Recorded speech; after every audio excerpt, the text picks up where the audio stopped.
Hello student, आज की video में हम देखेंगे कि जो आपके बिहार यूनिवर्सिटी की सारी क्लासेस हैं वो इस चैनल पे होगा आपके। इसके अंदर आपके कोई भी सेमेस्टर हो, हर सेमेस्टर के हिसाब से प्रॉपर स्टडी करके हम आपके सब्जेक्ट्स को डाल रहे हैं।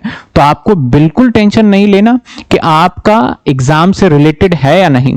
अगर किसी स्टूडेंट को, क्योंकि बिहार में बहुत सारी यूनिवर्सिटी है, किसी स्टूडेंट को लगता है कि आपके अकॉर्डिंग नहीं डल रहा है यहां, तो प्लीज आप क्या करिए, नीचे दिए गए व्हाट्सएप नंबर पे अपना जो भी पीडीएफ हो या कुछ भी शेयर करिए। डेफिनेटली हम आपके सिलेबस को उसके हिसाब से भी कस्टमाइज करेंगे।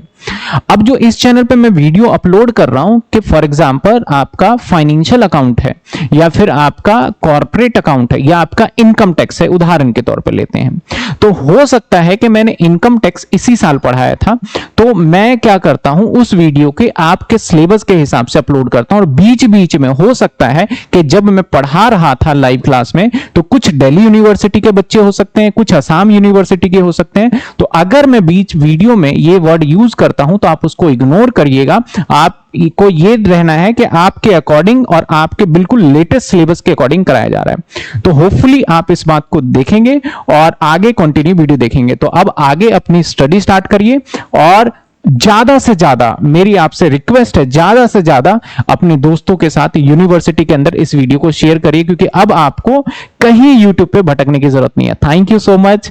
चलिए आगे कंटिन्यू क्लास करते हैं। आइए, जैसे आप देख रहे हैं कि income tax chapter number 1 basic concept, अगर हम स्टार्ट करें पढ़ना तो सबसे पहला क्वेश्चन यहां पे आता है कि यहां पे आपको लिखा हुआ है 2025 एंड 2026। इसका मतलब जो 2025 और 26 के अंदर एप्लीकेबल है वही इनकम टैक्स हम पढ़ने वाले हैं। जो इनकम टैक्स पुराने वाला था वो नहीं पढ़ने वाले हैं, ठीक है ना। बिल्कुल न्यू इनकम टैक्स पढ़ने वाले हैं।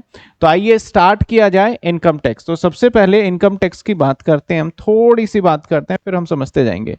जो इनकम टैक्स है, अब इनकम टैक्स को पहले, इससे पहले हमें समझना होगा एक वर्ड जो कि है हमारा टैक्स। टैक्स क्या है हमारा? टैक्स क्या करती है गवर्नमेंट? गवर्नमेंट टैक्स को क्या करती है? पब्लिक से, जैसे मान लेते हैं कि आप सभी जितने भी हैं, आपके आसपास पार्क है, जिस रोड पे आप चलते हो, या फिर आपके जितने भी डेवलप हो रहे हैं, गवर्नमेंट स्कूल है, गवर्नमेंट हॉस्पिटल है, तो इन सभी के जितने भी यहाँ पे या टीचर्स है या जितने डॉक्टर्स हैं, जितने रोड बनाने में खर्चा होता है, तो ये पैसा गवर्नमेंट आपसे सीधा ना लेके आपसे टैक्स के फॉर्म में ले लेती है। किस फॉर्म में ले लेती है? टैक्स के फॉर्म में ले लेती है। और ये टैक्स के फॉर्म में जब लगता है गवर्नमेंट को कि हमें थोड़े से कम रेवेन्यू हो रहे हैं, खर्चे ज्यादा हो रहे हैं, तो वो टैक्स बढ़ा देती है लोगों पे। तो टैक्स यहाँ पे गवर्नमेंट क्या करती है, और गवर्नमेंट का मतलब मैं क्या बताऊं, आप देख रहे हैं 2024 सामने देख रहे हैं। गवर्नमेंट का मतलब हर एक, जैसे कि इंडिया के अंदर डोमिनेंट गवर्नमेंट की बात करें, या तो कांग्रेस है या फिर बीजेपी है। राइट नाउ पिछले 11 साल से तो बीजेपी है, और बीजेपी के अंदर एक फाइनेंस मिनिस्टर होता है। आप पहचान रहे होंगे हमारे पीछे कौन है, देख रहे हैं कितना हंस रही हैं ये, तो कौन है ये? हमारे finance minister Nirmala Sitharaman. Finance minister यही क्या करती है, इनके पास ना दो चैलेंज होता है। इनके पास दो चैलेंज होता है, एक चैलेंज होता है ए, एक चैलेंज होता है बी। ए चैलेंज में ये देखती है कि हमें खर्चा कहां कहां करना है, तो ये सारा का सारा एक्सपेंस के बारे में सोचती है। जो फाइनेंस मिनिस्टर है वो क्या सोचते हैं? सारा का सारा खर्चे के बारे में, भाई क्या खर्चा होगा। फिर बी पार्ट में आता है, सारा का सारा इनकम के बारे में सोचती है कि इनका इनकम कहां से आ गया, रेवेन्यू कहां से होगा। हर बार हमारा, अभी तक मेरे ये बात समझ ही नहीं आई कि हर बार हमारा खर्चा ज्यादा होता है और इनकम कम होता है, जिससे जो डिफरेंस आता है उसी को फिजिकल डेफिसिट बोलते हैं, कि हमारा भैया हमारा नुकसान में चले गए। तो ये पता नहीं कैसे होता है, नहीं होता है, ये तो भगवान जाने। लेकिन मैं इतना बताऊंगा कि इनके दिमाग में दो ही प्लान चलता है। खर्चे के बारे में आपको पढ़ना ही नहीं, आपको पढ़ना है इनकम, जो गवर्नमेंट सोच रही है कि इनकम कहां कहां से आएगा। तो गवर्नमेंट के पास इनकम लाने का मात्र मेजर सोर्स जो है वो दैट इज अ टैक्स है। और भी बहुत सारे सोर्स होते हैं बट मेजर सोर्स क्या है हमारा, टैक्स है। तो वो टैक्स के बारे में ये सब कुछ बनाते हैं। तो ये देख रहे हैं इनके पास जो ये आपको दिख रहा है ना यहाँ पे, ये पता है क्या है इनके सूटकेस में। एक पहले क्या होता था, पहले के टाइम पे इसके अंदर पेपर हुआ करता था। अब इस सूटकेस में क्या है, आईपैड लेके चलते हैं। आईपैड के अंदर बजट बताया जाता है। और ये पता है कब आते हैं बजट बताने के लिए भारत के अंदर, 1 फरवरी को। पहले 28 फरवरी को आया करता था बजट, लेकिन अब ये 1 फरवरी को आ जाएंगे। पहली तारीख को फरवरी के मंथ में ये आ जाएंगे और फरवरी के मंथ में ये सारा का सारा डिटेल बता देंगे। और क्या टैक्स होगा, कितने पैसे कहां कहां से लेंगे, कैसे कैसे इंतजाम किया जाएगा। तो इन्होंने 2024 में जो चीजें बोली थी 2024 में, अब हम उसको अप्लाई करना सीखेंगे 2000, क्योंकि 24 में तो इन्होंने बोला और जो उसके तो हम इनकम ही कैलकुलेट कर रहे थे, तो वो अब हम अप्लाई करेंगे 25 में। तो अभी हाल फिलहाल 2025 फरवरी गया तब भी बोला, वो हम अप्लाई करेंगे 2026। अभी हम समझेंगे इन बातों को। तो बजट बेसिकली क्या है, बजट का मतलब क्या है कि जब कभी भी हमारा फाइनेंस मिनिस्टर क्या करता है, हर एक ईयर ये बजट को लेके आते हैं और उसके अंदर डिटेल बताते हैं कि क्या खर्चे हैं और क्या इनकम। आप एक चीज ध्यान रखिएगा, बजट हमारा हर साल आता है फेब में, लेकिन जिस साल हमारा इलेक्शन होता है, जिस साल इलेक्शन, जैसे 2024 के अंदर इलेक्शन हुआ, तो इस साल में 2 बार बजट आया। 2024 में ना 2 बार बजट आया। सर 2 बार बजट आया कैसे? अब 2 बार इन्होंने बजट बनाया। एक तो ये बताने के लिए आए 1 फरवरी के लिए, 1 फरवरी में क्या क्या होगा, क्योंकि फरवरी में भी इनकी सरकार थी। उसके बाद जैसे इलेक्शन हुआ, इलेक्शन के बाद जीत गए, तो जुलाई में एक और बजट लेके आई कि भैया बजट का मतलब सारे इनकम और खर्चे का डिटेल बताया हमारे फाइनेंस मिनिस्टर ने। तो जिस साल इलेक्शन होता है, कौन सा इलेक्शन, हमारा प्रधानमंत्री चुनने वाला इलेक्शन, उस साल 2 बार बजट आ जाता है। और नॉर्मली हर साल 1 बार ही बजट आता है। और बजट आने की तारीख फिक्स होती है, कब होती है, 1 फरवरी, 1 फरवरी को बजट आ जाता है हमारे भारत के अंदर। पहले रेल बजट अलग आया करता था और फाइनेंस बजट अलग आया करता था। अब ये क्या होता है, हमारा फाइनेंस बजट आता है। और जब ये बजट लेके आते हैं तो इसको हम बोलते हैं फाइनेंस एक्ट। फाइनेंस एक्ट भी बोला जाता है इसको, जब लेके आते हैं। तो मैं क्या समझा रहा हूं सर, मैं समझा रहा हूं हमारा टैक्स जो है, टैक्स कलेक्शन, टैक्स के ऊपर सारे नियम, टैक्स के ऊपर सारे कानून बनाने की जिम्मेदारी किसको होता है, हमारे फाइनेंस मिनिस्टर को ही होता है। इसके ऊपर सारी रिस्पॉन्सिबिलिटी। और ये हर साल नए नए कानून बनाती हैं, तो हमें भी उसी के हिसाब से हर साल नई नई चीजों को क्या करना पड़ेगा, पढ़ना पड़ेगा। इसलिए कहा जाता है कि हमारा इनकम टैक्स हर साल बदल जाता है, ठीक है ना। हमारा इनकम टैक्स कब आया था, हमारा इनकम टैक्स आया था जो 1961 में, 1961 हमारा इनकम टैक्स एक्ट आप देखोगे ना, तो हमारा है इनकम टैक्स एक्ट 1961, ठीक है ना। ये उस टाइम पे बनाया गया था।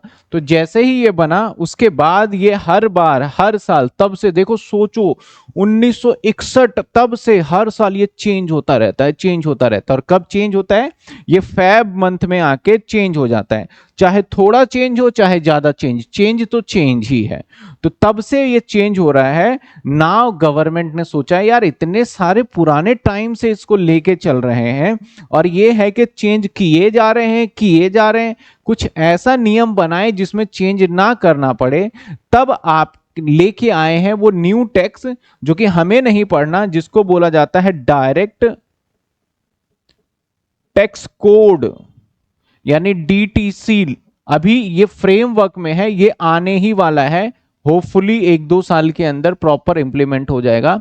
तो अभी फिलहाल हमें नए वाला टैक्स जो आने वाला है इसके बारे में कोई डिस्कस नहीं करेंगे। हम पढ़ेंगे इनकम टैक्स एक्ट 1961। तो 1961 इतने पुराने कानून को पढ़ेंगे नहीं जी, मोस्ट अपडेटेड लॉ है ये। हर बार ये क्या होता है, चेंज होता ही जाता है। समझ में आया ना।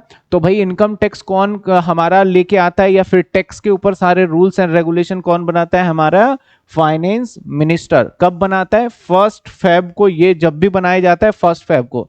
अगर जरूरत पड़ती है तो कई बार बीच में भी ये कुछ ना कुछ नोटिफिकेशन के जरिए ये इशू कर देते हैं। तो चलिए आइए, हमारे टैक्स के कितने टाइप हैं और आज की क्लास में देखेंगे टैक्स के अंदर कौन कौन से ऐसे बेसिक टर्म्स हैं जो कि यूज होता है। तो आज की क्लास में टैक्स के टाइप, टैक्स के अंदर बेसिक टर्म्स कौन कौन से यूज होते हैं उसके बारे में हम सीखने वाले हैं। सर बैच कोड क्या है? बैच कोड आपका कुछ भी नहीं है, आपकी क्लासेस नॉर्मल जो लाइव चल रही है बैच के लिए आपको उसके अंदर कोई कोड की लॉगिन करने की जरूरत नहीं है। चलिए हम बात करते हैं टैक्स। तो देखिए आपका जो टैक्स है, tax there are 2 type of tax. हमारे 2 तरीके के टैक्स है। एक है हमारा डायरेक्ट टैक्स, समझे, डायरेक्ट टैक्स, और एक है हमारा इनडायरेक्ट टैक्स, एक है हमारा इनडायरेक्ट टैक्स। डायरेक्ट टैक्स क्या होता है? जैसे आप देख रहे हो, डायरेक्ट टैक्स का मतलब क्या होता है? डायरेक्ट टैक्स का मतलब बड़ा बेसिक सब बातें बताऊं तो हम जैसे मान लेते हैं ये व्यक्ति अपना इनकम कमाते हैं, ये व्यक्ति अपना इनकम, ये ना जॉब करते हैं। आप सुनिए डायरेक्ट टैक्स क्या होता है। ये ना जॉब करते हैं, मान लेते हैं इनका जॉब जो है वो जॉब है इनका, सपोज करो कि ये जॉब करते हैं टाटा कंपनी में, टाटा कंपनी में। वहां से इनको मिलता है सैलरी, वहां से मिलता है इनको सैलरी। तो इनकी जिम्मेदारी बनती है कि जितने भी पैसे तनख्वाह मिल रहा है इसको सरकार को इसके ऊपर टैक्स देना है। तो ये खुद आ गए और ये हमारे कौन है? ये हमारे गवर्नमेंट ऑफिसर हैं। तो ये खुद चल के आए और अपनी इनकम के ऊपर इनको टैक्स जमा करवाने के लिए आए। यानी अगर मेरी इनकम है तो मैं ही जाऊंगा सरकार को एक टैक्स जमा कराने के लिए, जो भी टैक्स बनता है चाहे किसी टाइप का इनकम हो। तो ऐसे को मैंने क्या करा, हमारे और सरकार के बीच में जो कनेक्शन है वो डायरेक्ट है। अगर मैं टैक्स जमा नहीं करेंगे, अगर ये व्यक्ति टैक्स जमा नहीं करेगा तो गवर्नमेंट इसको पकड़ के जेल में भी डाल सकती है। तो ऐसे सिचुएशन में हमें खुद जाके टैक्स देना पड़ता है, that is called direct tax. हाँ, लेकिन नाउ डेज आजकल हमें इंटरनेट के थ्रू ऑनलाइन ही हम टैक्स को जमा कर देते हैं। हम गवर्नमेंट के पास नहीं जाते हैं, लेकिन हमें ही जमा करना पड़ेगा ऑनलाइन, ठीक है ना। तो इसको कौन सा टैक्स बोला गया? डायरेक्ट, क्योंकि गवर्नमेंट और ये दोनों आपस में साथ के साथ है, तो इसे क्या बोलते हैं? Direct tax. और इसी डायरेक्ट टैक्स को ही हम, पता है क्या बोलते हैं? डायरेक्ट टैक्स को ही हम बोलते हैं इनकम टैक्स। यानी सर डायरेक्ट टैक्स का मतलब बिल्कुल सही समझा आपने, इसी को बोला जाता है इनकम टैक्स। और हम पढ़ने वाले हैं इनकम टैक्स एक्ट 1961। समझ में आई बात आपको? डायरेक्ट टैक्स क्या होता है? जब कोई व्यक्ति, कोई पर्सन खुद सरकार को टैक्स डिपॉजिट करता है अपनी इनकम पे, तो उसे क्या बोलेंगे? डायरेक्ट टैक्स, अपनी इनकम पे, ठीक है। डायरेक्ट टैक्स के अंदर हमें क्या क्या चीजें पढ़ना है, ध्यान दीजिए। तो जो हमारा इनकम टैक्स के अंदर, एक तो इनकम टैक्स एक्ट 1961 हम पूरा पढ़ेंगे ही पढ़ेंगे। इनकम टैक्स रूल भी पढ़ने वाले हैं, जो कि 1962 में जब कभी भी गवर्नमेंट को लगता है कि थोड़े बहुत बदलाव करने चाहिए तो रूल के अंदर पढ़ लेते हैं।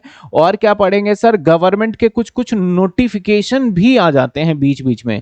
नोटिफिकेशन जैसे कि नोटबंदी के टाइम पे गवर्नमेंट ने नोटिफाइड कर दिया था कि अगर आपकी कोई ब्लैक मनी है तो उसको ऊपर हम 110% टैक्स लगाएंगे। नोटिफाइड बाद में किया था, उस टाइम पे लॉ ही नहीं था। इसके बाद क्या कहते हैं? Finance act. जैसे मैंने बताया निर्मला सीतारमन जो फाइनेंस मिनिस्टर है, हर साल वो डिटेल जो लेके आते हैं वो क्या होता है? हमारा फाइनेंस एक्ट होता है। अब फाइनेंस एक्ट के बाद सर्कुलर एंड नोटिफिकेशन, इसके बाद कुछ जुडिशियल डिसीजंस भी हम देखेंगे जिसके अंदर केस लॉज वगैरह भी हमारे सिलेबस का पार्ट है, तो पढ़ेंगे। तो ये सारी चीजों को मिला दिया जाए तो एक इनकम टैक्स लॉ बन जाता है। इनकम टैक्स लॉ का मतलब ऐसा अकेला नहीं है, इन सभी चीजों को मिलाने के बाद हमारा क्या बनता है? Income tax law. Income tax कौन सा होता है? डायरेक्ट टैक्स को ही क्या बोलते हैं हम? इनकम टैक्स बोलते हैं। जल्दी बोलो, डायरेक्ट टैक्स को क्या बोलेंगे? Income tax. दूसरा होता है इनडायरेक्ट टैक्स। इनडायरेक्ट टैक्स का मतलब देखो, जैसे मान लिया जाए कि ये एक व्यक्ति है और ये दुकान है। ये क्या है? हमारा दुकान है, इस दुकान पे इसने सामान खरीदा, और जैसे सामान इसने खरीदा तो कई बार आपने नोटिस किया होगा कि जब आप सामान कोई भी प्रोडक्ट खरीदते हो तो आप ध्यान से देखो इसके ऊपर क्या लिखा होता है। जब आप सामान खरीदते हो तो इस प्रोडक्ट के ऊपर लिखा होता है इंक्लूडिंग ऑल टैक्स। क्या लिखा होता है इसके ऊपर? Including all tax. सपोज करो हमारा जो सामान था वो 10 रुपए का था और 2 रुपए का टैक्स है, टोटल कितना हो गया? 12। तो ये व्यक्ति इसको दुकानदार को कितने रुपए देगा? ये व्यक्ति इस दुकानदार को देगा दैट इज 12 रुपीज। तो इसको सामान मिल जाएगा। तो इसने क्या करा? 12 रुपीज दे दिया। अब 12 रुपीज किसके पास आ गया? इस दुकानदार के पास। तो इस दुकानदार का 10 रुपए अपना है और 2 रुपए तो टैक्स के पैसे हैं। तो ये क्या करेंगी? जो 2 रुपए टैक्स के पैसे हैं, ये 2 रुपए टैक्स के पैसे किसको दे देगी? जाके गवर्नमेंट को दे देगी। किसको दे देगी? जाके गवर्नमेंट को दे देगी। तो यानी मेरे 2 रुपए मैं खुद गवर्नमेंट को नहीं दे रहा, मीडियोकर कौन दे रहा है? दुकानदार को। तो मैं टैक्स तो मैं ही दे रहा हूं, लेकिन इस वाले सिचुएशन में टैक्स मैं सीधा जाके दे रहा हूं। इस वाले सिचुएशन में दुकानदार के ऊपर ये बर्डन डाला गया, तो इसको बोला गया इनडायरेक्ट टैक्स, जिसको हम जैसे कि लाइक जीएसटी भी बोलते हैं। इनडायरेक्ट टैक्स को क्या बोला जाता है? हमारा GST, goods and services tax, semester 6 में पढ़ोगे ये आप। कस्टम भी बोलते हैं, कस्टम जैसे कोई इंपोर्ट वगैरह करते हैं तो ये भी सेमेस्टर 6 में पढ़ने वाले हो। मिसलेनियस टैक्स है, जैसे कि हम वैट बोल सकते हैं, वैल्यू एडिड टैक्स, या आपका एक्साइज ड्यूटी बोल सकते हैं। तो बड़े सारे एंटरटेनमेंट टैक्स भी, बड़े सारे टैक्स और भी बोले जा सकते हैं। तो सर समझ में आई बात? डायरेक्ट टैक्स, अगर मैंने इनकम कमाया, मैं आज जॉब कर रहा हूं, मैं आज बिजनेस कर रहा हूं, मेरी इनकम और मैंने जाकर सरकार को जो भी टैक्स दिया वो कौन सा टैक्स माना जाएगा? हमारा डायरेक्ट टैक्स। और मैं अगर दुकानदार हूं, मैंने ग्राहक से पैसे लिए और फिर दिए। अब एक क्वेश्चन रेज होता है कि सर अब ये आदमी ऐसा क्यों कर रहा है? इसे 2 रुपए ये डायरेक्ट इनको क्यों नहीं दे रहा? क्योंकि भाई दुकानदार दुकान पे हर एक व्यक्ति सरकार के पास नहीं जा सकता। अब एक बात ध्यान रखना, आपने एक चिप्स का पैकेट खरीदा तब भी आपको टैक्स देना होगा। अगर पूछा जाए क्या आप टैक्स देते हो? कई बार ऐसे बोलते हैं ना, मैं जब था तो भाई टैक्स के पैसे से तुम हम सारी चीजें चलाते हो, हम टैक्स भरते हैं। तो कई बार मन में आता है मैं तो टैक्स भरता ही नहीं, मैं वैसे ही बोल के आ गया। नहीं भाई, आप सब टैक्स भर रहे हो।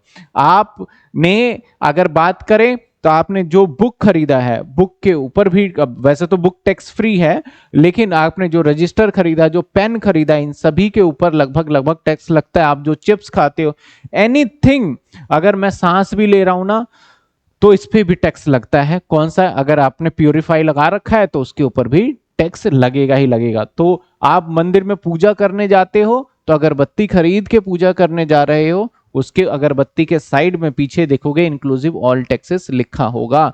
तो हर एक चीज पे टैक्स दिया जाता है। ऐसा कोई प्रोडक्ट नहीं बचता जिस पे टैक्स ना ले सरकार। तो इतना टैक्स लेती है। तो सरकार 2 तरीके से टैक्स लेती है। एक, आपने इनकम कमाया तो उसके ऊपर लाओ भाई टैक्स। एक, आपने खर्चा किया तो उस पे भी डायरेक्ट नहीं, इनडायरेक्ट, क्योंकि गवर्नमेंट को शर्म आ जाएगा ना अगर हम डायरेक्ट मांगेंगे। मैंने अगर 1 लाख रुपए की तनख्वाह है तो मैंने टैक्स दे दिया, फिर दोबारा मेरे पास गवर्नमेंट आएगी कि खर्चा कर रहे हो टैक्स दो, कैसे? बोलेगी तुमसे नहीं लेंगे। एक एजेंट बिठा दिया कि तुम इससे लो और हमें दे दो, मैं इससे तो मांग ही नहीं सकता। तो ये वाला टैक्स कौन सा है? हमारा इनडायरेक्ट टैक्स। क्या समझ में आया? Indirect tax. सर बैच पर भी, हाँ बिल्कुल, 18% का जीएसटी है। कहीं अब जीएसटी, अब हमारे सिलेबस का पार्ट हम ये बिल्कुल भी नहीं पढ़ेंगे सेमेस्टर 5 में। हम सारी बातें करने वाले हैं किस बात की? डायरेक्ट टैक्स की। समझ में आई बात आपको? तो टैक्स बताओ कितने टाइप के होते हैं? 2 टाइप के। कितने टाइप के होते हैं? 2 टाइप के, डायरेक्ट और इनडायरेक्ट। हमारे सिलेबस में कौन सा है बताओ जल्दी? हमारे सिलेबस में कौन सा है? Direct tax. हमारे सिलेबस में कौन सा है? Direct tax. डायरेक्ट टैक्स हर साल क्या हो जाता है हमारा? डायरेक्ट टैक्स हर साल क्या होता है हमारा? चेंज हो जाता है। चेंज कौन करता है? हमारा फाइनेंस मिनिस्टर। फाइनेंस मिनिस्टर कैसे चेक करता है, चेंज करता है? वो करता है इस फॉर्मेट में, फाइनेंस एक्ट में, जो कि मैंने बताया। ये क्या लेके आते हैं? फाइनेंस एक्ट लेके आते हैं। अब सर जैसे ये फाइनेंस एक्ट लेके आते हैं ना, तो फाइनेंस एक्ट लाने के बाद ये ऐसा नहीं कि इनकम टैक्स बन जाता है। ये जो भी इन्होंने सारा हमारा पार्लियामेंट के अंदर पढ़ा और जो बिल लेके आए इसके ऊपर जब तक साइन नहीं हो जाते, क्या आपको पता है किसके साइन होने चाहिए तो वो एक्ट बन जाता है? क्या आपको पता है किसी भी पेपर पे अगर किसी एक व्यक्ति ने साइन कर दिया, वो व्यक्ति कौन है? कमेंट में बताओ फटाफट। जिसके साइन करते ही वो एक्ट बन जाता है। किसके साइन करने के बाद एक्ट बन जाता है? Sir corporate tax also come under, बिल्कुल corporate tax also come under direct tax. बताओ इसके ऊपर इन्होंने तो एक बिल बनाया, एक पेपर बना दिया, अभी ये एक्ट नहीं बना, इसके ऊपर एक पर्सन का साइन होगा, साइन होते ही हमारा क्या बन जाएगा? बिल्कुल सही, प्रेसिडेंट के, बिल्कुल सही, हमारे राष्ट्रपति को साइन करना पड़ता है और साइन करते ही ये क्या बन जाता है? हमारा एक्ट। तो आप ध्यान दो, अभी तक तो ये क्या रहेगा? फाइनेंस एक्ट, इस पे साइन करते ही ये कहां इंक्लूड हो जाएगा? जाके हमारा इनकम टैक्स एक्ट 1961। अच्छा, हमारे सिलेबस के अंदर हम एक्ट 1961 ही ज्यादा पढ़ने वाले हैं। हमारे सिलेबस के अंदर रूल बहुत कम है, इतने ज्यादा रूल की डिस्कशन नहीं है, ना के बराबर है। गवर्नमेंट के नोटिफिकेशन कुछ हमें पढ़ना पड़ेगा, जैसे कि आपने सुना होगा कि कैपिटल गेन के अंदर थोड़ी बहुत दिक्कत आई थी, सरकार को नोटिफिकेशन इशू करना पड़ गया था यहाँ पे।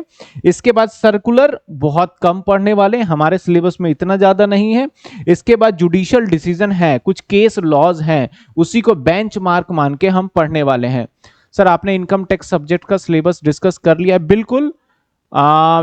वेदांत बिल्कुल मैंने डिस्कस किया है। आप जाएंगे लास्ट क्लास के अंदर टोटल 15 चैप्टर थे जिसको मैंने डिस्कस किया था कि कौन कौन से चैप्टर हैं, जिसमें से आज हम चैप्टर नंबर 1 स्टार्ट करने जा रहे हैं।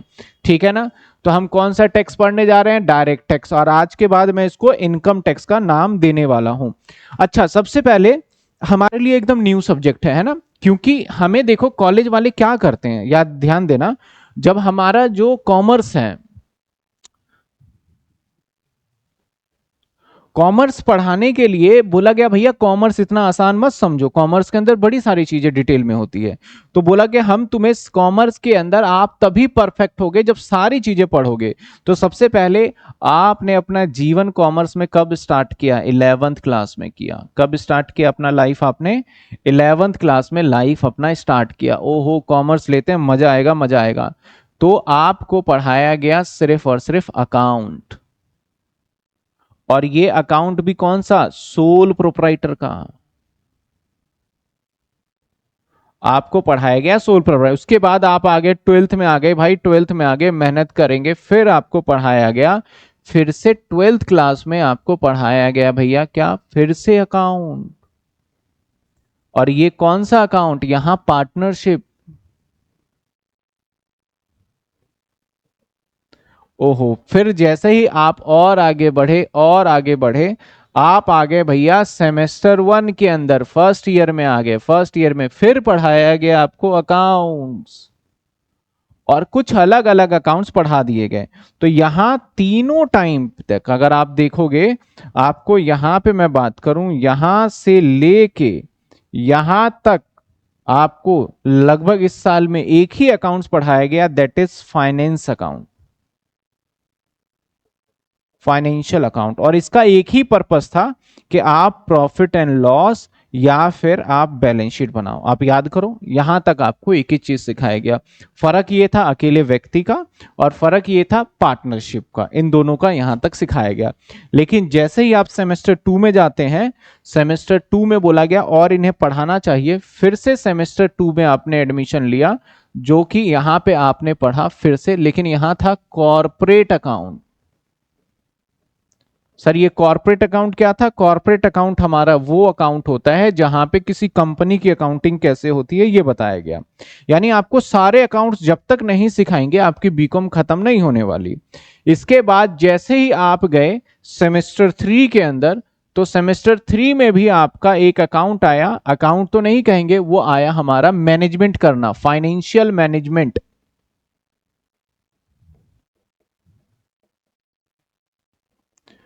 अब जैसे ही आप सेमेस्टर 4 में गए, सेमेस्टर 4 में एक आपको सिखाया गया, कौन सा अकाउंट सिखाया गया था? Cost account. अभी पढ़ के ही तो आए हो रिसेंटली।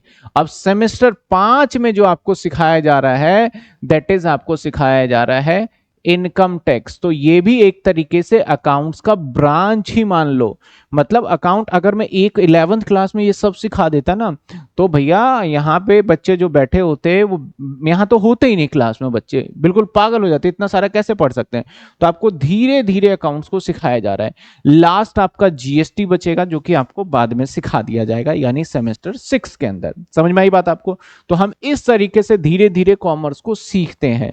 तो नाउ हर बार जब भी सीखते हैं तो एक ऐसा यही सब्जेक्ट था हमारे लाइफ के अंदर जिसके अंदर हमें एकदम से न्यू मिल जाता है कुछ। आप इंग्लिश पढ़ रहे हो भाई, आप फर्स्ट क्लास से पढ़ते आ रहे हो तो इतनी दिक्कत नहीं होती। आप मैथमेटिक्स पढ़ रहे हो, इतनी दिक्कत नहीं होती, आप 10th में भी पढ़ रहे हो, 9th में भी पढ़ रहे हो। आप अगर इकोनॉमिक्स पढ़ रहे हो, इतनी दिक्कत नहीं होती। लेकिन एक अकाउंट सब्जेक्ट से एकदम न्यू आता है। तो इनकम टैक्स भी आपके लिए इस बार क्या है, एकदम न्यू। तो सबसे पहले आपको इसके कुछ बेसिक टर्म्स सीखना चाहिए इसमें यूज होने वाला।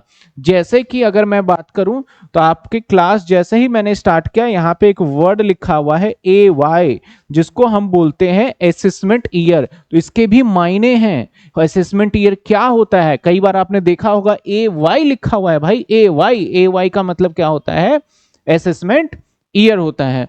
तो आइए देखते हैं हम अकाउंट्स में कुछ बेसिक टर्म्स को। बेसिक टर्म्स कौन सा है सर? बेसिक टर्म्स की बात करें तो सबसे पहले मैं थोड़ा सा एक्सप्लेन कर दूं। बेसिक टर्म्स बात करते हैं, इसको हम बाद में एक्सप्लेन कर लेंगे।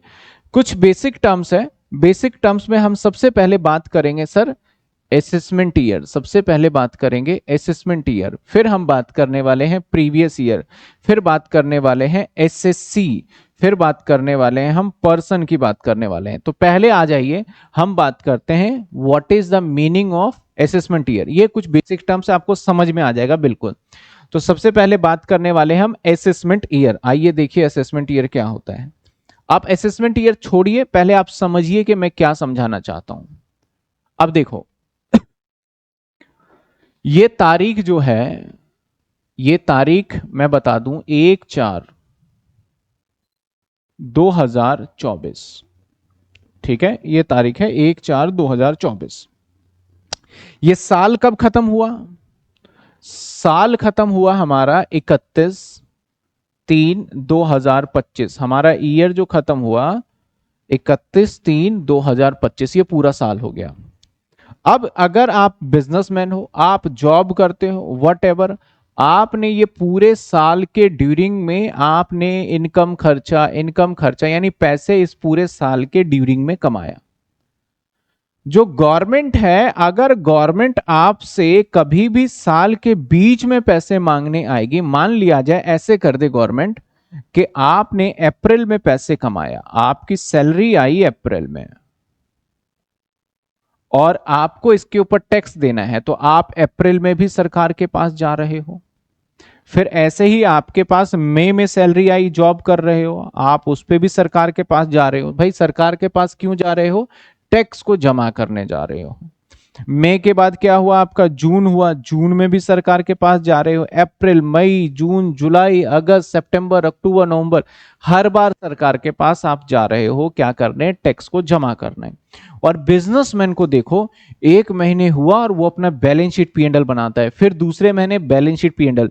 तो ये करना ना पॉसिबल नहीं है और सरकार पागल हो जाएगी, बोलेगी भाई सरकार ना पता है सिर्फ 2 महीने काम करती है, 2 से 3 महीने इनकम टैक्स वाले उसमें पागल हो जाते हैं, उनका इनकम टैक्स सर्वर सब क्रैश हो जाता है।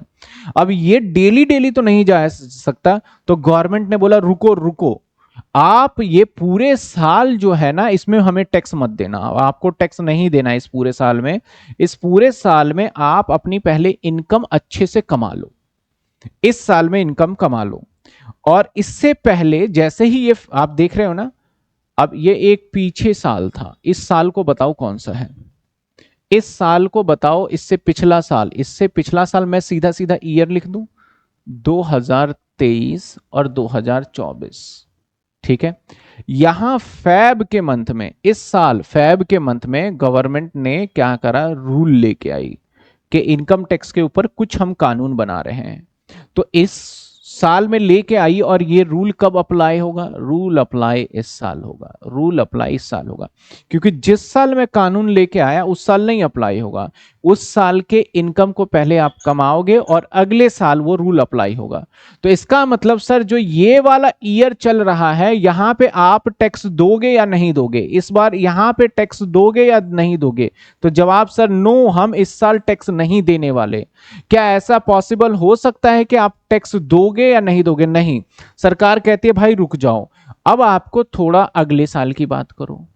तो अगले साल की अगर मैं बात करूं तो ये साल जो स्टार्ट होगा, ये साल कब स्टार्ट होगा? ये स्टार्ट होगा 1/4/2025 और यहां पे आएगा 31/3/2026।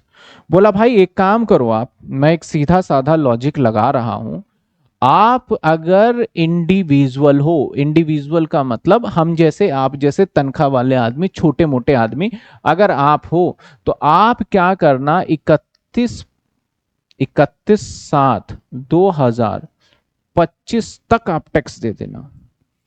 31/7/2025 तक टैक्स दे देना। आप ध्यान दो जो आपके पास टाइम था, कौन से टाइम की मैं बात कर रहा हूं, जो ये वाला टाइम था आपके पास, देखो ये वाला जो टाइम था आपके पास, ये वाला टाइम, ये वाला टाइम, तो ये वाला साल जो ये वाला टाइम था, यहां पे आप बैठोगे। आप बैठने के बाद क्या करने वाले हो, आप यहां बैठ के कैलकुलेशन करोगे। क्या करने वाले हो? कैलकुलेशन। आप यहां से यहां तक जो एरिया मैंने बताया यहां पे कैलकुलेशन करोगे, यहां से यहां तक जो टाइम मिला यहां कैलकुलेशन करोगे। किस साल की इनकम पे कैलकुलेशन करोगे? इस साल की इनकम पे तो कैलकुलेशन तब तक नहीं कर सकते जब तक एंड ना हो जाए। तो आप यहां से लेके यहां तक जो पैसे आपने कमाए हैं उस साल पे इस साल बैठ के आप इनकम करोगे, कैलकुलेट करोगे। क्या करोगे आप? कैलकुलेट। और कैलकुलेशन को पता है क्या बोला जाता है? असेसमेंट। असेसमेंट, असेसमेंट बोला जाता है। कैलकुलेशन को टैक्स में क्या बोला जाता है? असेसमेंट बोला जाता है। तो मेरा एक सिंपल सा सवाल है कि जिस साल आप पैसे कमाते हो, जिस साल आप पैसे कमाते हो, क्या उस साल आप टैक्स देते हो उसी इनकम पे जिस साल कमाया? तो जवाब है नहीं सर, हम दे ही नहीं सकते, पॉसिबल ही नहीं है। हमें सरकार फिर अगले साल थोड़ा टाइम देती है तब हम देते हैं। और अगर आप कंपनी हो तो कंपनी की तो भाई बैलेंस शीट बहुत बड़ी होती है, तो उनको बोलते हैं कि भाई इस डेट पे ना छोटे मोटे आदमी आके टैक्स भर देना, और इस डेट पे 30 सितंबर डेट दे देती है। 30 सितंबर लास्ट डेट है, लास्ट डेट तक, जैसे कि टाटा कंपनी, रिलायंस कंपनी, ये जो कंपनी वगैरह होती है उनको बोला गया इस डेट तक आपको क्या करना है, अपने इनकम टैक्स को जमा करना है। और जो सिंगल पर्सन है उसको इस डेट तक जमा करना है। सर क्या समझा रहे हो? मैं यही समझाना चाह रहा हूं, देखो फिर से मेरी बात समझो। मैं ये समझाना चाह रहा हूं कि आपने जिस साल इनकम कमाया उस साल की इनकम पे आप टैक्स अगले साल, यानी अगला साल ही तो लग गया। अगर मैं यहां पे खड़ा हूं, अगर मैं यहां पे खड़ा हूं और मैं पहुंच गया यहां पे टैक्स कैलकुलेट, तो ये नेक्स्ट ईयर ही आ गया। तो जो ये वाला साल है इसको बोलेंगे असेसमेंट ईयर। इसको क्या बोलेंगे हम? Assessment year. इसको क्या बोलेंगे? Assessment year.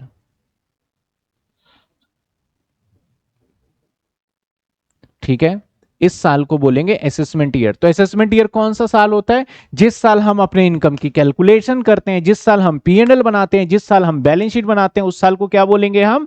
Assessment year. अब असेसमेंट ईयर आप यहां पे सारी कैलकुलेशन कर रहे हो, तो ये वाला जो साल कहलाएगा ना जिसके लिए आप इनकम कैलकुलेट कर रहे हो, इसको कहेंगे प्रीवियस ईयर।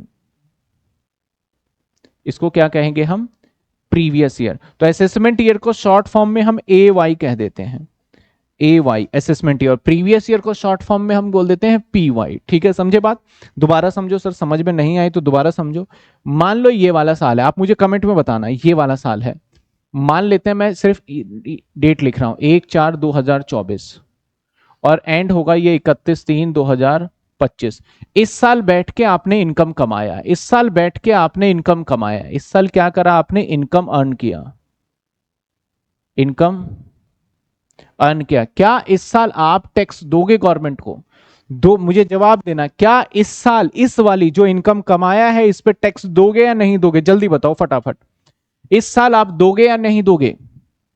जल्दी कमेंट में बताइए सर। नो नो नो, भूमि का भी कहना है नो, वसंत का भी कहना है नो, नहीं देंगे। रीजन और लॉजिक पता है कि इस साल हम कैलकुलेट ही नहीं कर सकते क्योंकि इनकम हम कमा ही नहीं रहे, अभी तो इनकम जनरेट ही हो रहा है। क्योंकि आप एक चीज नोटिस करो ना कि end of the year date तक भी हम इनकम कमा लेते हैं, क्योंकि आजकल ऑनलाइन है, बच्चे तो रात में भी कोर्स ले लेते हैं, तो बैलेंस शीट कैसे बना लेंगे? तो जवाब भाई नहीं देंगे।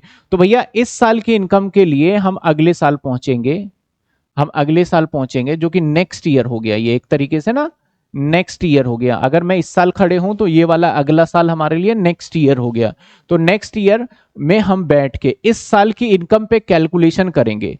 जो टाइम हम कैलकुलेशन कर रहे हैं, तो अगर मैं इस साल खड़े हूं तो कैलकुलेशन कब करूंगा मैं? Next year. कैलकुलेशन कब मैं करने वाला हूं?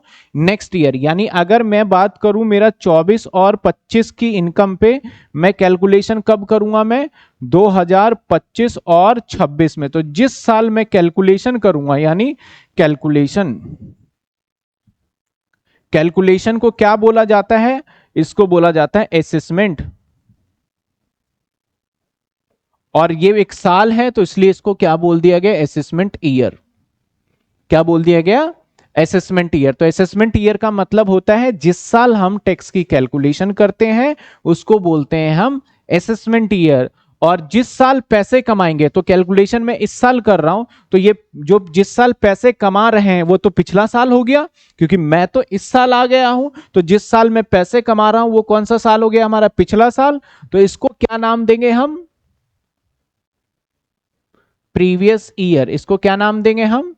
Previous year. तो प्रीवियस ईयर कौन सा होता है? In which year income is earn. जिस साल पैसे कमाए जाते हैं उसको कौन से साल बोलेंगे?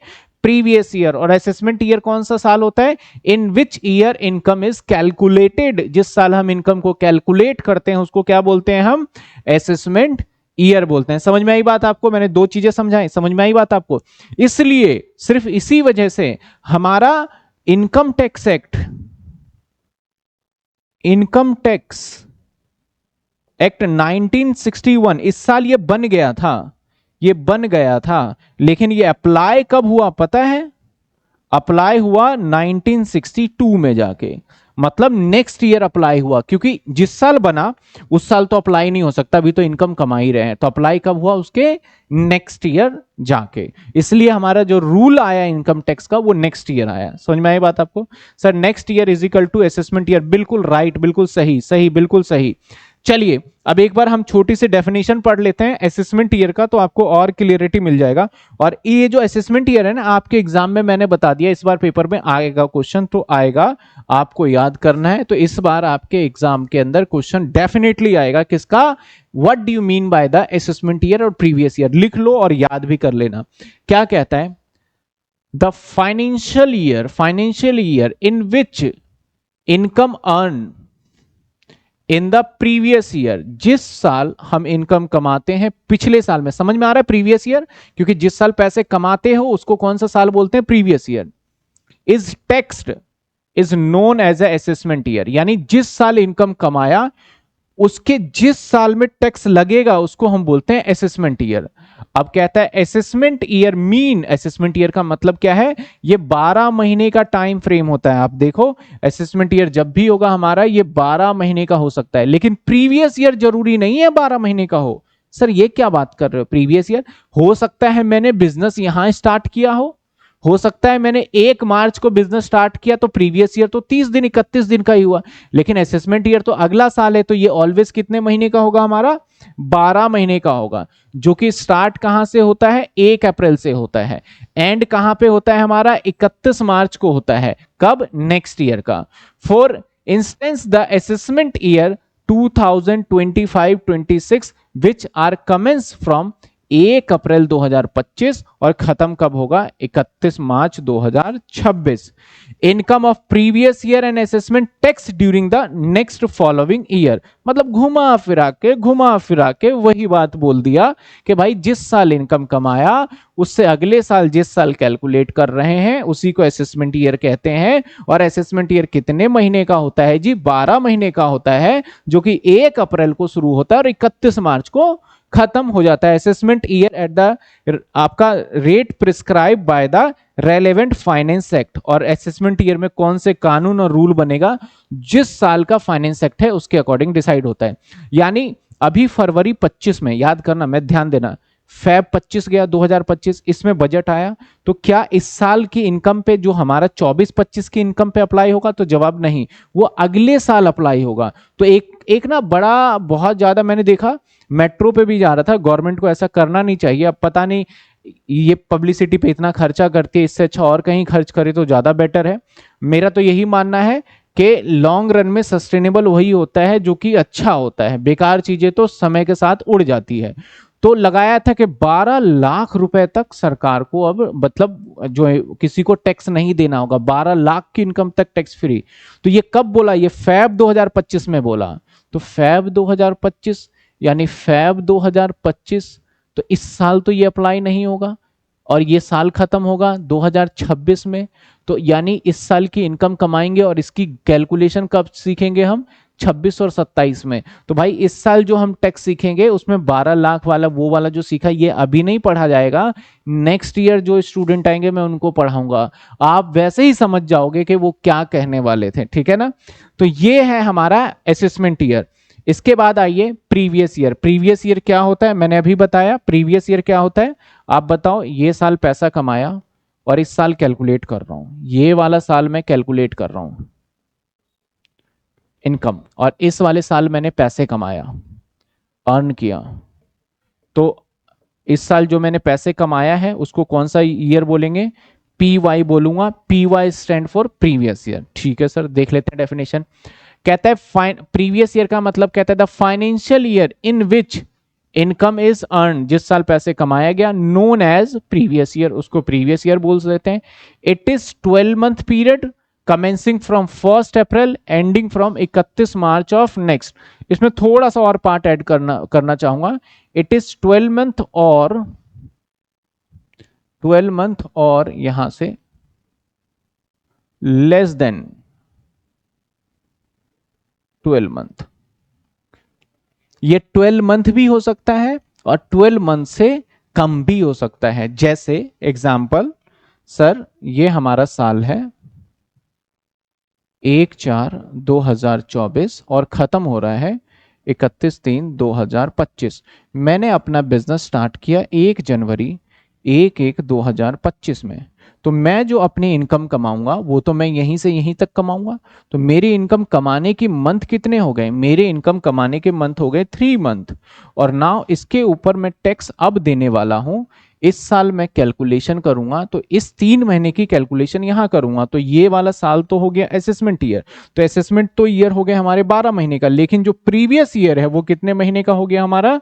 3 मंथ का। इसलिए मैंने सेंटेंस में लिखा कि जो प्रीवियस ईयर है वो 12 मंथ से कम भी हो सकता है और 12 मंथ के बराबर भी हो सकता है, लेकिन असेसमेंट ईयर ऑलवेज 12 महीने का होगा। क्या बात समझ में आई आपको? सर असेसमेंट ईयर में कैलकुलेशन होती है, बिल्कुल अक्षित, असेसमेंट ईयर में कैलकुलेशन होगी। सर जो ईयर करंट ईयर चल रहा है उसकी भी असेसमेंट ईयर कह सकते हैं, हाँ। यानी जो साल हमारा चल रहा है 2025 और 26 वो असेसमेंट ईयर और इसी की हम टैक्स भी पढ़ने वाले हैं, तो इसलिए मैंने AY 2025-26 लिखा हुआ था। सो सर क्या हम ओनली 2 मंथ देंगे? अगर बिजनेस 2 मंथ हुआ तो नेक्स्ट ईयर देंगे, बिल्कुल। मुस्कान का सवाल है।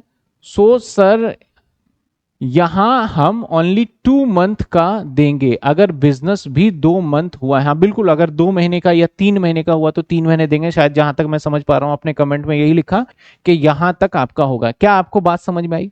अभी तक हमने क्या समझा? क्या समझा? असेसमेंट ईयर और प्रीवियस ईयर। अभी तक क्या समझा? Assessment year. सर 12 लाख वाले नेक्स्ट ईयर कैसे लगेगा? क्योंकि फरवरी में बजट आया, कह रहे हैं 12 लाख वाला नेक्स्ट ईयर कैसे लगेगा? भाई हमारा जो बजट आया वो आया फैब में। कब बजट आया? फैब में, फैब 2025 में। तो फैब 2025 की तो इनकम कैलकुलेट ही नहीं करने वाले, हम करने वाले, क्योंकि फैब में जब लगा है तो इसके जिस साल हम अगर इस वाले साल की बात करें तो इसकी क्या टैक्स लगेगा वो पहले डिसाइड हो जाता है। तो इस साल क्या टैक्स लगेगा वो पहले डिसाइड हो गया होगा, और जो इस साल डिसाइड हुआ है वो अगले साल के लिए डिसाइड हुआ होगा कि क्या टैक्स लगेगा, क्योंकि टैक्स कितना लगना चाहिए नहीं लगना चाहिए वो डिसाइड कब हो जाता है, एक साल पहले ही आपको बता दिया जाता है। I have a doubt, can I address, बिल्कुल विवेक पूछ सकते हैं आप, बताइए यहां तक क्या डाउट है। अभी जो प्रेजेंट में चल रहा है वो तो हमारा 25 और 26 चल रहा है असेसमेंट ईयर, क्योंकि हम 24 और 25 की इनकम निकालेंगे। इनकम 24 में और 25, 31 मार्च तो गया ना हमारा, तो 31 मार्च तक की इनकम हो चुकी है, तो अब कैलकुलेट करेंगे 31 मार्च 2025 वाले इनकम को। तो असेसमेंट ईयर क्या हो गया हमारा, 25 और 26 हो गया असेसमेंट ईयर। ठीक है, और किसी बच्चे का डाउट, ये छोटा सा एक बेसिक टर्म्स हमने स्टार्ट किया, असेसमेंट ईयर और प्रीवियस ईयर, यहां तक हर बच्चों को क्लियर है। हमने दो वर्ड देखे, ऐसे मैंने स्टार्टिंग में क्या बोला कि हम धीरे धीरे अभी स्टार्ट करेंगे और धीरे धीरे काफी बेसिक टर्म्स, तो हमने दो बेसिक टर्म्स कर लिए, दैट इज एक प्रीवियस ईयर और एक क्या कर लिया हमने, असेसमेंट ईयर। इसके बाद हम बात करेंगे एसएससी, फिर बात करेंगे पर्सन जो सेक्शन में गिवन है। हाँ एक चीज बता दूं, इनकम टैक्स में मैं ज्यादा चीजें सेक्शन के हिसाब से अगर बताऊं तो जरूरी नहीं है कि आपको सेक्शन याद भी होना चाहिए, आपको सारे प्रोविजंस अच्छे से याद होना चाहिए। सर प्रोविजंस क्या होते हैं, इनकम टैक्स को किस तरीके से कैलकुलेट करना है उसके ऊपर रूल्स कानून बनाए गए हैं, उस कानून को आपको रिमाइंड करना होगा, दैट इज कॉल्ड प्रोविजन, उसको प्रोविजन कहेंगे। तो आइए अगर हम देखें तो हमारा इनकम टैक्स की बात करते हैं, अभी मैं दोबारा से कुछ चीजें रीड करूंगा। तो हमारे इनकम टैक्स कितने टाइप के होते हैं, सॉरी हमारा अगर टैक्स की बात करें तो कितने टाइप के होते हैं, दो टाइप का टैक्स होता है, एक कौन सा होता है हमारा डायरेक्ट टैक्स और एक कौन सा होता है हमारा इनडायरेक्ट टैक्स। डायरेक्ट टैक्स का मतलब अगर हम अपनी इनकम कमाते हैं, जैसे इन्होंने अपनी इनकम कमाया सीधा गवर्नमेंट को जाके दे दिया, तो इसको क्या बोलेंगे डायरेक्ट टैक्स, नाम से ही क्लियर है डायरेक्ट हमें ही जाना है। दूसरा क्या होता है हमारा इनडायरेक्ट टैक्स। इनडायरेक्ट टैक्स का मतलब क्या है कि हम टैक्स तो देंगे लेकिन हमारे बीच में मीडियोकर दुकानदार जाके हमारे टैक्स को जमा करेगा, दैट इज इनडायरेक्ट टैक्स। और इनडायरेक्ट टैक्स कैसे देते हैं, आपसे हर किसी प्रोडक्ट पे ले लिया जाता है, जिसको कहा जाता है इंक्लूसिव ऑल टैक्सेस, इसे बोलते हैं हम इनडायरेक्ट टैक्स। इनडायरेक्ट टैक्स में कस्टम है, जीएसटी है और भी बहुत सारे अदर मिसलेनियस टैक्सेस हैं जिसको बोलते हैं इनडायरेक्ट टैक्स। अब बात करते हैं सर इनकम टैक्स एक्ट क्या है, सिंपल, जो फाइनेंस एक्ट होता है इसके ऊपर साइन हो जाता है वो क्या बन जाता है हमारा इनकम टैक्स। तो अगर देखें हम क्या कहता है income tax act, the income tax act 1961 is, आपका कहता है charging status of income tax in India, लगाया गया, प्रोवाइड दैट लीवे, लीवे मतलब लगाना है, एडमिनिस्ट्रेशन कलेक्शन मतलब रेवेन्यू डिपार्टमेंट जो भी है, recovery of income tax, that income tax is the most complex, बहुत थोड़ा सा देखो लॉ ही कहता है भैया इनकम टैक्स हमारे इंडिया के अंदर इतना कॉम्प्लेक्स है जिसके अंदर कोई लिमिट नहीं है। इधर इंसान एकदम मतलब भारत के अंदर एक चीज है कि अगर आपके 4 रुपए बच रहे हो, पैसे बचाने का तरीका मिले तो आपको मतलब नहीं होता हमें कि सामने वाले का भी कुछ नुकसान हो, हम अपने बचाने वाले के तरकीब खोजेंगे। सरकार हर बार टैक्स लगा देती है, टैक्स लगाने के बाद क्या होता है वो बहुत सारे कानून निकाल लेती है इससे बचा कैसे जाए। तो जब वो निकालते हैं रूल कि कैसे बचा जाए तो ऐसे सिचुएशन में फिर गवर्नमेंट को उस पर कानून बनाना पड़ता है। तो धीरे धीरे बना बना के बहुत बड़ा कानून बन गया हमारा इनकम टैक्स, तो इसलिए बोलता है काफी कॉम्प्लेक्स है, और बट ये बहुत जल्दी हमारा चेंज हो जाएगा। बहुत जल्दी कब चेंज हो जाएगा, हमारा आने वाले टाइम में चेंज हो जाएगा, जिसके लिए हमारे पास क्या आने वाला है, डीटीसी डायरेक्ट टैक्स कोड आ जाएगा। इसके बारे में हमें अभी पढ़ना भी नहीं है। रूल क्या कहता है, अब यहाँ पे सीबीडीटी, कुछ एब्रिविएशन भी पता होनी है, सेंट्रल बोर्ड डायरेक्ट टैक्स, जो कि चीजों को इंप्लीमेंट करती है। इट इज एम्पावर, इसको पावर दिया गया है, मतलब एक अथॉरिटी है। जैसे कि मान लेते हैं कि किसी भी अगर कोई क्राइम करता है तो उसको पकड़ने का, उसको जेल में डालने का पावर पुलिस वाले को है। तो सेम ऐसे टैक्स को जो रूल है, मतलब कुछ चीजें बदलाव, रूल को किसको पावर दिया गया है, सीबीडीटी को। टू फ्रेम द रूल, ये रूल बनाती है फ्रॉम टाइम टू टाइम कि भैया ये चीजें बदलाव हो, to carry out purpose of proper administration, administration को अच्छे से चलाने के लिए दिस एक्ट को, all the forms procedure and principle of the valuation of the request prescribe under the act. जैसे कि आपने सुना होगा आईटीआर भरा जाता है, इनकम टैक्स रिटर्न आईटीआर 1 होता है, 2 होता है, 3 होता है, हर व्यक्ति के लिए अलग अलग फॉर्म होता है। तो ये रूल यही बनाते हैं कि कैसे होना चाहिए, ठीक है। अगला है government notification. Government notification is issue by the central and state government time to time with the provision income tax. अभी पता है क्या हुआ था, अभी कैपिटल गेन, पहले क्या था कैपिटल गेन, जैसे कि मान लो मैंने 1950 में 100 रुपए का घर खरीदा था और 1950 में मुझे 100 रुपए का घर आराम से मिल जाता, और आज उस घर की कीमत मान लेते हैं कि है 50 करोड़ रुपए। तो गवर्नमेंट कहती है 100 रुपए का घर खरीदा और 50 करोड़ का अब वैल्यू है, तो आप डिफरेंस ले लो, यानी 49,99,900,000 रुपए पे टैक्स दे दो। पहले ऐसा नहीं था, पहले बोला कि भाई 1950 में जो आपके 100 रुपए थे उसकी वैल्यू अगर आप समझो तो उसकी वैल्यू क्या थी, कहीं ज्यादा थी। उसकी वैल्यू क्या थी हमारी, कहीं आज की डेट पे ज्यादा है। अगर मैं बोलूं 10 साल पहले अगर आपके पास 10 रुपए थे, आज अगर आपके पास 100 रुपए, तो बोलते हैं ना इक्विवेलेंट है। तो गवर्नमेंट ने ये इक्विवेलेंट खत्म किया। तो काफी गवर्नमेंट का मतलब कि पार्लियामेंट के अंदर बहुत लोगों ने बोला ये गलत किया, ये किया। तो गवर्नमेंट को भी रियलाइज हुआ यार शायद गलती कर दी, हमारी सरकार वरकार ना गिर जाए, हमें तो बहुत अपोजिशन। तो गवर्नमेंट बीच में आई, बोला चलो इस वाले कानून को हम खत्म करते हैं, थोड़ा सा बदलाव करके आप इसकी वैल्यू को कन्वर्ट कर सकते हो। तो वो गवर्नमेंट ने पता है क्या निकाला, नोटिफिकेशन निकाल दिया कि जो हमने बोल दिया था गलती हो गई, हमें माफ करिए, और इस कानून को हम चेंज कर रहे हैं थोड़ा सा। तो वो कहां से ली आती है, नोटिफिकेशन के फॉर्म में ली आती है। इसके बाद फाइनेंस एक्ट एनुअल आता है, ये साल में एक आता है। कब आता है फाइनेंस एक्ट बताओ, 2000 कब आता है, फर्स्ट फेब को हर बार आता है finance act. The finance minister कौन है, मैडम को दिखाया मैंने अभी, Nirmala Sitharaman. The finance bill both houses, parliament और 2 हाउस होते हैं, एक पार्लियामेंट होता है और एक हमारा और जैसे कि राज्यसभा और लोकसभा, पार्लियामेंट और लेजिस्लेटिव असेंबली होता है दोनों जगह पे। क्या कहता है, पार्ट ए जहां पे बजट कंटेन करता है प्रपोज पॉलिसीज क्या क्या होंगे, गवर्नमेंट क्या क्या फिस्कल एरिया होंगे क्या क्या। पार्ट बी कहां कहां से टैक्स कैलकुलेट करेंगे इसके अंदर। और लास्ट में क्या होता है, finance bill approved by parliament get president become a finance act, और वो क्या बन जाता है, फाइनेंस एक्ट, यानी लॉ ही बन जाता है एक तरीके से। सर्कुलर नोटिफिकेशन, कई बार ये सर्कुलर इशू कर देते हैं, जैसे सीबीडीटी जो गवर्नमेंट है इशू करता है सर्कुलर। जैसे मान लेते हैं कि डेट बढ़ा दिया, मैंने बोला 31 मई तक हमें टैक्स 31 जुलाई तक हमें टैक्स देना होता है, लेकिन कई बार ये डेट को एक्सटेंड कर देते हैं क्योंकि सर्वर डाउन रहा, सर्वर क्रैश रहा उस वजह से। तो ये सर्कुलर क्या करते हैं, ये नोटिफिकेशन देते हैं कि CBDT issue circular and notification time to time, this circular clarify the doubt regarding the scope meaning of various of provision. बहुत सारे प्रोविजंस के अगर कोई डाउट है, कोई चीजें रुक गई है, तो उस पर सर्कुलर बोलते भैया इसके बाद ऐसे ही करना है। दी सर्कुलर बाइंडिंग असेसिंग ऑफिसर। अब असेसिंग ऑफिसर कौन होता है, इनकम टैक्स के जो अधिकारी होते हैं उसको बोलते हैं assessing officer, but not SSC, SSC को कोई बाइंडिंग नहीं करता। And court arise the issue, और इस तरीके से होता है, और कुछ हमारे डिसीजंस है। तो आज की क्लास में हम ज्यादा कुछ नहीं पढ़ने वाले क्योंकि आज कुछ बच्चों का पेपर भी है। तो आज के क्लास को अगर मैं क्विकली बात करूं तो आज की क्लास में हमने क्या देखा सर, आज की क्लास में हमने देखा कि सर अब देखो सबसे पहली लाइन में क्या था हमारा, AY 2025-26। तो आज की क्लास में हमने देखा कि टैक्स हमारे 2 तरीके के होते हैं।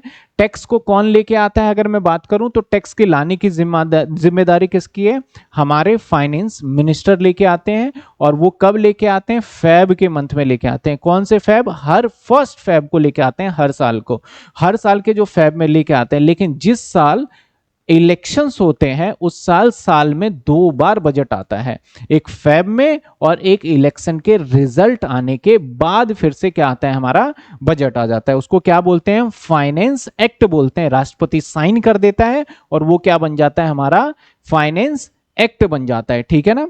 और आप एक चीज ध्यान रखिएगा कि जो ये फाइनेंस एक्ट है ना, इसका एक ड्यूरेशन है कि 24 आवर के बिटवीन द साइन हो जाना चाहिए, और ये साइन हो जाता है।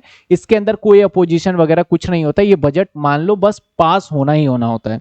इसके बाद हमने क्या देखा भैया कि टैक्स हमारे कितने टाइप के थे, टैक्स देखा जाए तो हमारे 2 टाइप के थे, डायरेक्ट टैक्स और इनडायरेक्ट टैक्स। दोनों पे ही निर्मला सीतारमन ने कानून बनाए हुए हैं।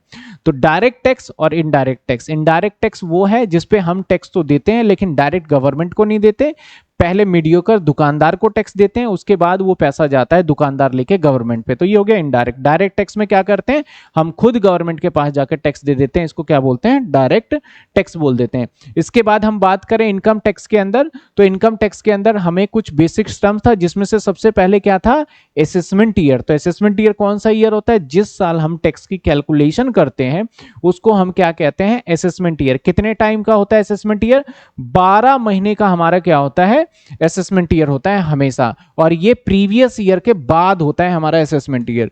इसके बाद क्या देखा हमने sir, previous year. Previous year देखा, प्रीवियस ईयर कौन सा होता है, असेसमेंट ईयर से जो पहले होगा उसे प्रीवियस ईयर बोलेंगे, जिस साल इनकम कमाएंगे उसको हम क्या बोलेंगे, प्रीवियस ईयर बोलेंगे। अब यहां पे बड़ा इंटरेस्टिंग है, कई बार प्रीवियस ईयर जो आपने देखा ना, इसके कुछ एक्सेप्शन हैं।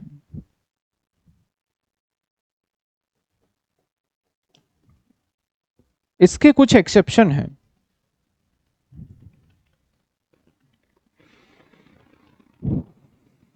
आप मुझे बताइए,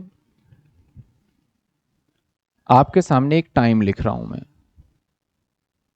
हमारा 1/4/2024, 31/3/2025। नॉर्मल रूल क्या कहता है, नॉर्मल रूल क्या कहता है, नॉर्मल कहता है, नॉर्मल रूल की बात करें तो जो इस साल जो भी हमने इनकम कमाया, इस पे टैक्स कब देंगे हम, इस पे टैक्स कब देंगे, आप मुझे कमेंट में बताइए। इस साल जो मैंने इनकम कमाया इसके ऊपर हम टैक्स कब देंगे, इसी साल देंगे कि अगले साल देंगे, ये बताइए, नेक्स्ट ईयर या इसी साल, बताइए फटाफट। अगर कोई एम्प्लॉयमेंट करता है तो गवर्नमेंट को तो ऑल थिंग गवर्नमेंट नोटिफिकेशन में ही आ जाता है, इंप्लीमेंट करता है तो गवर्नमेंट। बच्चों का जवाब आया नेक्स्ट ईयर, ठीक है। लेकिन कई बार गवर्नमेंट, नॉर्मल रूल तो आपने बिल्कुल सही बताया, लेकिन कई बार गवर्नमेंट बोलती है ना भाई ना, तुम्हें इसी साल टैक्स देना होगा, इसी साल, मतलब तुम्हारे लिए ये वाला साल है ही नहीं, तुम्हें टैक्स कब देना होगा, इसी साल देना पड़ेगा। तो वो एक्सेप्शन में आ गया। मतलब नॉर्मली तो भैया अगले साल देते हैं, लेकिन गवर्नमेंट कहती है इसी साल दो। कब कब, नंबर 1, मान लो आप इंडिया से बाहर परमानेंट जा रहे हो, आपको पता है इंडिया के बाहर इंडिया का कोई कानून नहीं चलता। जैसे सिंपल सा एग्जांपल लू, विजय माल्या अभी तो काफी पॉडकास्ट में आए थे और उन्होंने सारी चीजें की इंफॉर्मेशन दी, देने के बाद आप लोगों को शायद थोड़ी बहुत पता चल गई होगी उनके बारे में, किंगफिशर उनका था। तो वो इंडिया में रह के और इंडिया से बाहर चले गए, और बाहर परमानेंटली चले गए। वो जो इंग्लैंड के ग्रीन कार्ड होल्डर है, वो वहां के रेजिडेंट, वहां के निवासी बन चुके हैं, परमानेंट चले गए। अब भारत सरकार ना उनसे वहां से टैक्स नहीं वसूल पा रही है, क्योंकि हमारा रूल एंड रेगुलेशन हमारे जो भी टेरिटरी बॉर्डर है वहीं तक है, भारत के अंदर अंदर है। अगर आप रह रहे हो दिल्ली के अंदर तो गवर्नमेंट आपसे पकड़ के बोलेगी ला भाई टैक्स, मुंबई है ला भाई टैक्स, ला नहीं लाएगा जेल में डाल देंगे। लेकिन इंडिया गवर्नमेंट के पास ये पावर है ही नहीं कि अमेरिका जाए और विजय माल्या को उठा के लाए और बोले टैक्स नहीं देगा तेरे को जेल में डाल देंगे। तो ऐसा होता है कि कोई व्यक्ति इंडिया को परमानेंट ही छोड़ के जा रहा है। उसने क्या किया, यहां से यहां पैसे कमाए, खूब पैसे कमाए, खूब पैसे कमाए, और मान लेते हैं 1,000 करोड़ रुपए से ऊपर कमा लिए। अब देखते हैं यार इस पे टैक्स देंगे, 1,000 करोड़ रुपए, टैक्स कितना होगा हमारा, 30% टैक्स होता है। रेट वगैरह देखेंगे हम अगली क्लास में, कितने टैक्स होते हैं, 30%, 300 करोड़ रुपए टैक्स देने पड़ेंगे। चलो यहां से इंडिया छोड़ के भाग जाओ। तो गवर्नमेंट ने कहा भैया जब आप इंडिया छोड़ के परमानेंट जाओगे तो आप यहां, हम आपसे नहीं पूछेंगे टैक्स, आपसे जब जाओगे तो आपको एयरपोर्ट पे ही हम पूछ लेंगे कि आपने टैक्स भरा या नहीं भरा। अगर आपने टैक्स भर दिया है तो आप मुझे इनकम टैक्स अथॉरिटी का लेटर दिखा दो, अगर नहीं भरा है आपने तो पहले आप टैक्स भरिए तब जाइएगा। तो हमें इस साल का इनकम पे टैक्स कैलकुलेट करना पड़ेगा। सर गवर्नमेंट को कैसे पता चलेगा, कि उसने टैक्स भरा ही नहीं। पासपोर्ट के ऊपर जो स्टैंप लगते हैं, उसके वीजा जो होते हैं वो अलग अलग टाइप के होते हैं। एक होता है हमारा फॉर एग्जाम्पल घूमने के लिए जा रहे हैं, एक होता है जॉब के लिए जा रहे हैं, एक होता है परमानेंट जा रहे हैं। तो परमानेंट वाला स्टैंप देखेगा तो एयरपोर्ट पे पकड़ लेंगे, इधर आ जाओ इधर आ जाओ, पहले तुम अपने टैक्स की सारी डिटेल दो तब जाने देंगे। विजय माल्या कैसे गया? विजय माल्या ने अपने पॉडकास्ट में भी कहा कि भैया मैंने तो फाइनेंस मिनिस्टर को बोला कि मैं जा रहा हूं, लेकिन उन्होंने कुछ सुना नहीं, किसी ने ध्यान नहीं दिया तो मैं चला गया। तो गवर्नमेंट के लूप होल्स थे जिसकी वजह से गया हुआ, और वो एमपी भी था, पावरफुल भी था। एक इंडिया से आप जाते हो परमानेंटली, मैं इसके नोट्स भी लिखवाऊंगा। नंबर 2, अगर आप अपना बिजनेस डिसकंटिन्यू करते हो, डिसकंटिन्यू का मतलब आपने चलाया और फिर बंद कर दिया, तो ऐसे सिचुएशन में सरकार अगले साल का वेट नहीं करेगी। आपने इसी साल चलाया, बिजनेस आपका अच्छा नहीं चला, आपने बंद कर दिया, तब भी गवर्नमेंट बोलती है आपको टैक्स इसी साल देना पड़ेगा। तो उस केस में प्रीवियस ईयर असेसमेंट ईयर का कॉन्सेप्ट कुछ भी नहीं है, जिस साल पैसे कमाया उस साल टैक्स दे दो। दूसरा आपका क्या हो गया? Discontinue business. तीसरा क्या हो गया? हमारा तीसरा पार्ट हो गया कि हमने क्या करा, सीजनल बिजनेस कर रहे हैं। कई बार ऐसा होता है सीजनल बिजनेस, उसमें भी बोलते हैं कि अभी दे दो। चौथा होता है कि अगर कोई भी शिप, कई बार ऐसा होता है कि शिप जो होता है ना, जो बाहर की शिप यहां आई, मान लेते हैं कि कोई भी अगर आउट ऑफ इंडिया से कोई भी बिजनेस यहां पे करने आया और फिर वो शिप आया और शिप को हमने किराया दिया, तो किराया पैसे कहां कमाए उसने? इंडिया में। अब जब वो इंडिया से बाहर जाएगा परमानेंटली, तो या फिर जब भी इंडिया से बाहर जाएगा तो हम बोलेंगे भैया पहले तू टैक्स दे, फिर सेम उसी तरीके से, क्योंकि वो जब जाएगा तो पता नहीं कब आएगा। तो कुछ इसके एक्सेप्शन है, मैं अभी ओवरव्यू दे रहा हूं, इसको मैं एक्सप्लेन नेक्स्ट क्लास में करूंगा, ठीक है ना। तो हमारे असेसमेंट ईयर और प्रीवियस ईयर, प्रीवियस ईयर का मतलब जिस साल इनकम कमाया जाए उस साल नॉर्मली टैक्स नहीं देते, लेकिन कुछ एक्सेप्शन केस में टैक्स देना पड़ता है अगर हम इंडिया से परमानेंटली बाहर चले जाएं। अगर हम इंडियन मतलब के एनआरआई मतलब के नॉन रेजिडेंट, या फिर कुछ ऐसे वर्ड है जो मैं बोलने में मैं डर रहा हूं, क्योंकि ये वर्ड जो है अगर मैंने अभी बोला तो आप घूम जाओगे। तो कुछ ऐसे व्यक्ति जो कि बाहर के हैं और इंडिया में पैसे कमाते हैं, जा रहे हैं, तो उनको भी इसी साल टैक्स देना होगा। अगर हमारा बिजनेस डिसकंटिन्यू है तब भी मुझे इसी साल टैक्स देना होगा। क्या यहां तक समझ में आया? सर इसलिए वेल्दी लोग क्या कहते हैं, वेल्दी लोग इंडिया से मैरिज कर रहे हैं, हाँ बिल्कुल। सर बुक का लिंक, बुक अभी मार्केट में नहीं आया, आज भी मैंने पूछा था, जैसे ही आएगा मैं बता दूंगा। इतने टाइम तक मैं आपको नोट्स प्रोवाइड कर रहा हूं और नोट्स में सारी चीजें आपको लिखी हुई, इसकी चिंता नहीं करना है। और किसी बच्चे का कोई? सर एडवांस टैक्स, सत्यम एडवांस टैक्स हमारे सिलेबस का पार्ट ही नहीं है। हाँ एडवांस टैक्स हम साल के अंदर क्वार्टरली बेसिस पे डिपॉजिट करते हैं, वो सिलेबस का पार्ट नहीं है, लेकिन हाँ मैं करवाता हूं दूसरे यूनिवर्सिटी वाले को। तो अगर किसी बच्चे को करना है तो पर्सनली बोल देना, मैं उनको अलग से करा दूंगा, लेकिन आपके एग्जाम से कोई लेना देना नहीं है। प्लीज बुक लिंक, ठीक है। और किसी बच्चे का कोई डाउट?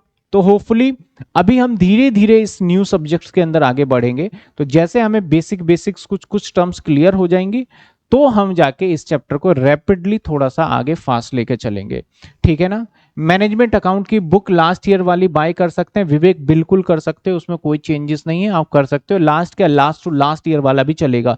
इनकम टैक्स का आपका एकदम न्यू चलने वाला है। मैनेजमेंट अकाउंट की क्लास कब से स्टार्ट होगी आपकी? मैनेजमेंट अकाउंट मैंने इस क्लास को बोला था कि भैया मैं टीटीएस लूंगा। अब हाँ एक चीज और ध्यान रखिएगा, ये आज वाली क्लास टू बी कंटिन्यू कल भी होंगी, ध्यान रखिएगा। आज वाली क्लास कब होगी? कल भी, क्योंकि मुझे थोड़ा सा गैप आ गया इसलिए। तो कल भी क्लास है ये शाम को 6:30 बजे। और मैनेजमेंट की क्लास, या तो ऐसा करते हैं कल मैनेजमेंट की क्लास रख लेते हैं इवनिंग में 6:30, कल मैनेजमेंट की क्लास रख लेते हैं इवनिंग में 6:30, और उसके बाद एमडब्ल्यूएफ में मैनेजमेंट और टीटीएस में इनकम टैक्स हो जाएगी, ठीक है ना? सही, ठीक है, क्लियर है। कल मैनेजमेंट की क्लास रख लेते हैं और इनकम टैक्स की फिर काफी गैप आ जाएगा मेरे हिसाब से। चलो कोई बात नहीं, क्योंकि इनकम टैक्स का सिलेबस बहुत ज्यादा है। कल शाम को रखते हैं मैनेजमेंट की क्लास, और संडे वाले दिन सेम टाइम पे हम फिर अगेन इनकम टैक्स में जुड़ जाएंगे, ठीक है। दिया अरोड़ा, ठीक है कोई बात नहीं, मैं इनकम टैक्स एमडब्ल्यूएफ कर दूंगा, कोई इशू नहीं है। आज ले रहे हैं फिर, या मंडे इनकम टैक्स ले लेते हैं, कल मैनेजमेंट ले लेते हैं। कल बाकी आपको मैं क्लियर कर दूं, कल मैनेजमेंट की क्लास है 6:30 बजे, ठीक है। सर इनकम टैक्स कर दो, कल कल मैं पहले मैनेजमेंट का भी स्टार्ट दे दूं थोड़ा बहुत, अभी मैंने ज्यादा कुछ तो बताया ही नहीं, अभी तो शुरू ही नहीं किया मैंने टैक्स। ठीक है, चलिए होपफुली आपको समझ में आएगा। अभी स्टार्टिंग में 1 घंटे ले रहे हैं, बाकी क्लास जैसे जैसे बढ़ेगी ये कम से कम आपके 2 घंटे तक की क्लासेस चली जाएंगी। तो मिलते हैं हम नेक्स्ट क्लास के अंदर, और फिर हम आगे इसको कंटिन्यू करूंगा। चलिए गुड नाइट, टेक केयर। और बुक अभी नहीं आई, मैनेजमेंट की बाय करना चाहते हैं कर लीजिएगा, मैं लिंक भी प्रोवाइड कर दूंगा जो मेरे पास अवेलेबल है। इनकम टैक्स की आते ही मैं आपको बता दूंगा। चलिए गुड नाइट, टेक केयर, मिलते हैं नेक्स्ट क्लास में।